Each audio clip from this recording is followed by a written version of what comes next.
Halo YouTube, Yutanbu di sini. Apa kabarnya hari ini? Semoga semua dalam keadaan sehat dan baik-baik saja. Pada kesempatan video kali ini, saya ingin berbagi pengalaman ketika pertama kali saya merakit sebuah integrated amplifier tipe BSX A7 buatan Bell. BSX A7 ini didesain sebagai stereo karaoke active speaker with tone subwoofer. Artinya ini ada fasilitas untuk berkaraoke. Nah, kita bisa lihat dari panel depan, ini ada volume mic, volume musik, balance, subwoofer, bass, dan treble. Ketika saya merakit ini yang pertama kalinya, tidak ada tambahan komponen, tidak ada modif komponen. Sebenarnya semuanya berjalan lancar. Ketika amplifier ini sudah berbunyi, suaranya cukup bagus. Bagus di sini dalam artian bahwa suaranya cukup rapi di segala frekuensi, dari frekuensi bawah, menengah hingga frekuensi tinggi. Nah, itu artinya bahwa nilai-nilai part atau komponen yang di sini sudah tepat. Jika kita ingin menambah atau meningkat kualitas, kita tinggal mengganti komponen tersebut dengan komponen dengan kualitas atau tipe yang lebih bagus tanpa mengubah nominalnya. Coba kita lihat partnya dari dekat. Ya, partnya di sini memang terlihat standar. Ya, dari depan kita bisa perhatikan untuk tone control ini menggunakan IC LM324. IC yang cukup universal untuk dijadikan op-amp tone control. Kemudian resistornya juga standar. Nah, ini ada terlihat dua yang berbeda kapasitor ini karena sudah saya ganti. Sebelumnya adalah resistor biasa ya. Dan elko pada power supply ini pun sebenarnya hasilnya 2. Ini saya tambahkan 2 karena saya kebetulan memilikinya, jadi saya tambahkan saja. Resistor kapurnya terlihat 0,22 ohm ya, 0,22 ohm dengan transistor final ini tidak bisa dibaca ya. Tip 3055 dan pasangannya tip 2955.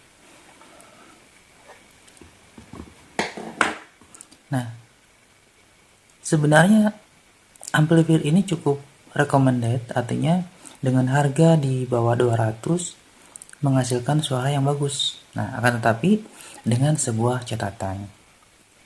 Apa catatannya? Jadi ketika amplifier ini pertama kali dinyalakan, ya, tentunya kita menyalakan dengan sebuah saklar seperti ini misalnya. Ya. Nah, ketika saklar dinyalakan, maka yang bunyi bukan saklarnya saja, tetapi pada bagian speaker itu terdengar suara jeduk yang cukup keras. Jadi seandainya ini dilakukan berulang-ulang, saya yakin speakernya akan mudah rusak. Nah, saya berusaha menguranginya atau mengakalinya dengan menambahkan kapasitor senilai 100N 400 volt pada saklar ini yang diseri ke trafo. Kemudian cara kedua, saya juga memparalelkan kapasitor tersebut pada input primer, yaitu pada 0 hingga 220. Ini saya paralelkan seperti ini, tapi hasilnya masih kurang maksimal. Nah, sebenarnya ada cara mudah dan saya yakin pasti berhasil, yaitu dengan membelikan atau menambahkan speaker protector. Nah,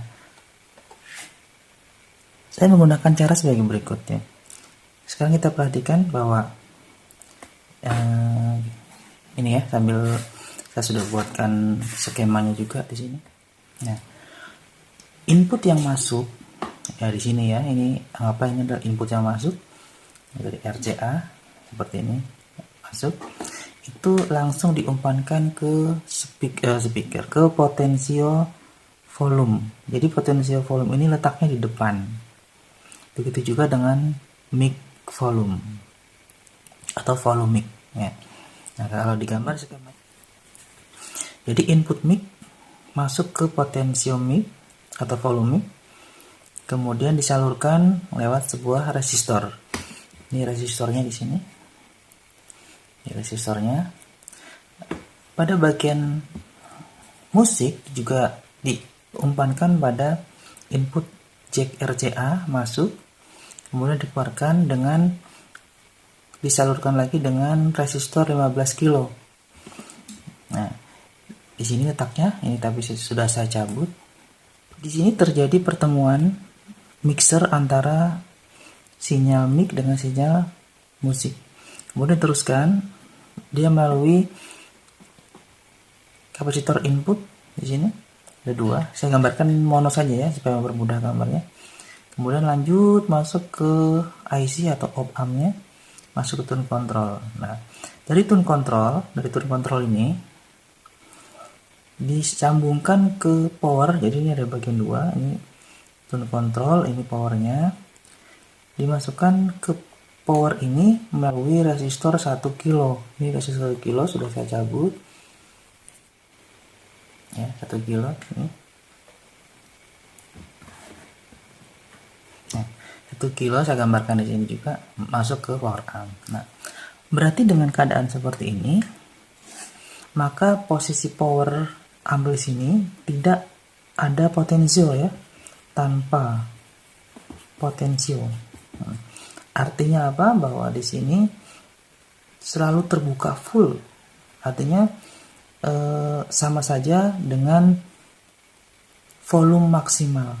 Nah, jadi sangat rentan sekali jika ada percikan api atau apa ya, listrik, maksud saya percikan listrik dari saklar misalnya, atau ada yang sedang menyalakan lampu, atau ada yang menyalakan mesin air dan sebagainya.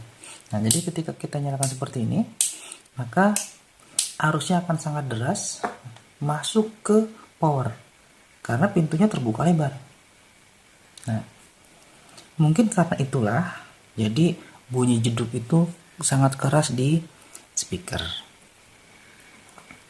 Nah, dengan gambaran seperti itu, maka saya mencoba untuk mengubah fungsi dari potensio volume ini menjadi level volume. Caranya seperti ini. Nah, ini resistor 15 kilo yang ada di sini kita cabut dua-duanya. Nah, anggaplah ini saya cabut ya, saya hapus. Saya hapus.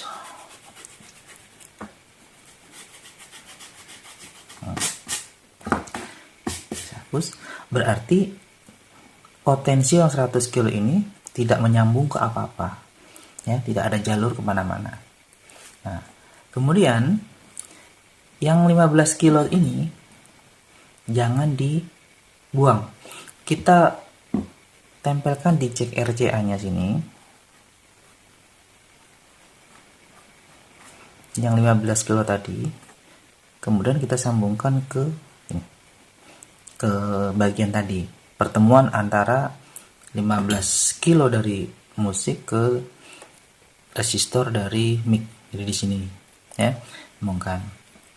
Kemudian yang 1 kilo ini juga kita cabut. Nah, ini tidak akan digunakan lagi ya. Yang 1 kilo ini tidak akan digunakan lagi. Ini kita cabut, kita hapus.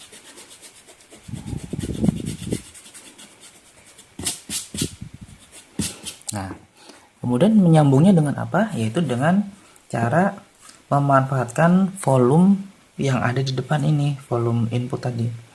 Nah, jadi kabelnya inputnya yang ini kita masukkan ke keluaran dari tone control. Jadi di sini inputnya,